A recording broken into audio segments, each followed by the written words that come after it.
براستی عفرین هجای مروف هر چتێک خوش جبوه ببیجه کما یکمین یا روجاوی کورسانی کما عفرینی بویه کما فولکلوری بویه چویه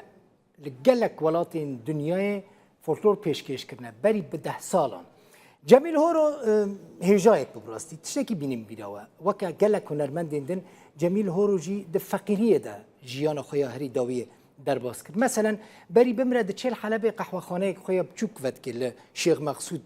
جبل سيدي ودا مجيرا دوتن خلق ده بيجا عيبه جميل هورو تدشيت قهوه ده فروشي قهوه ودكي مجبور دبا دفج قهوه خانه برده دري بقره بچا حتى روجا خويا داويه لعفني فقير جيانا خوش دست بده باقي خدو جوابو باقي خدو بري وفات بك كسك تنه براسي خودي لي دركبه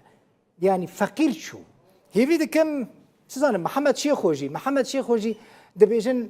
خارنت نبود محمد شیخو بخوا خلکه بخیر خوا آلیکاری دادن محمد شیخو یعنی حیفه که مثلا یک جوان هنرمندی کنه ها مانای روجاوی کورسانی محمود عزیزه لوی داره لهولیر دمینه اوجی گلک جاران پیوستیاوی به آلیکاری هیا دوی ام